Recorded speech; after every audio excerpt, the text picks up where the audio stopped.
नमस्कार. मराठवाडा नेता यूट्यूबमध्ये आपलं मनपूर्वक हार्दिक स्वागत आहे. मला गेल्या 8-10 दिवसापासनं या विषयावर बोलावं, बोलू नये, बोलावं, बोलू नये असं वाटत होतं. कधी-कधी वाटतं प्रसार माध्यमं हे गुन्हेगारी प्रशिक्षणाचे केंद्र आहेत का काय? मग ज्यामध्ये आपण परवाच बघितलं की नरसापूर या गावात एका वृद्ध माणसानं एका छोट्या मुलीला अतिप्रसंग केला, तिला मारून टाकलं आणि त्याच्या अगोदर त्या माणसावर 2 गुन्हे होते. नंतर अशाच प्रकारच्या घटना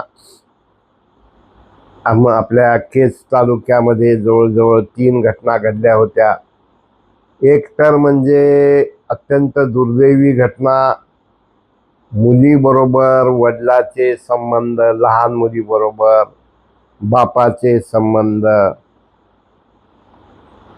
नंतर मामाचे संबंध, मामे भावाचे संबंध. आज पुण्यामध्ये एका बहुमजली इमारतीत असलेल्या चौकीदाराने 4 मुलींना अतिप्रसंग करायचा, लहान लहान मुलींना चला तुम्हाला पाण्याची टाकी दाखवतो म्हणून गच्चीवर घेऊन जाऊन अतिप्रसंग करायचा प्रयत्न केला. हे सगळं विचार करत असताना मन सुन्न होतंय. आणि मग मध्येच लातूरमधल्या 367 मुली बेपत्ता असल्याचं ऐकण्यात म्हणजे गुन्हे नोंद झालेले आहेत. नव्या युगातील मुलींचं प्रमाण हे डायव्हर्सचं जवळजवळ 25-30% पेक्षा जास्त हे डायव्हर्सचं प्रमाण वाढत चाललेलं आहे. आज एका ठिकाणी वडिलांनी मुलीवर अतिप्रसंग केला, एक गरोदर महिलेवर अतिप्रसंग केला आणि जसं काही की संसर्ग झाल्यासारखं एकदा एक बातमी दूरदर्शनवर आली की एका दिवशी 2-2, 3-3 बातम्या या चॅनलवरच्या त्या चॅनलवरच्या. म्हणजे मला ते गीत आठवतंय चित्रपटातलं, कह गए रामचंद्र सिया से ऐसा कलयुग आएगा आणि पिता के संग संग भरी सभा में नाचेंगी घर की बाला. आता हे तर आहेच आहे. ड्रग्सचं प्रमाण फार वाढत चाललेलं आहे. खून मारामाऱ्याचं प्रकार वाढत चाललेलं आहे. पण दुर्दैवानं अत्यंत पशुतुल्य माणूस का बनत चाललाय? कधी कधी असं सांगितलं जायचं की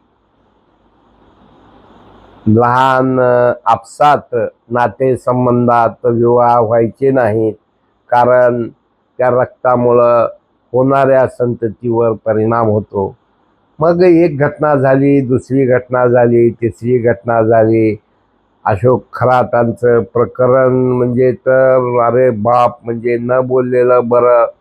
अनेक भोंदू महाराज पुत्रप्राप्तीसाठी, पैसा प्राप्तीसाठी वेगवेगळे मार्ग दाखवतात. आणि मला असं वाटतं की ह्या लहान मुलींना पोक्सो खाली एवढे गुन्हे दाखल होतात शाळेमध्ये, कॉलेजमध्ये.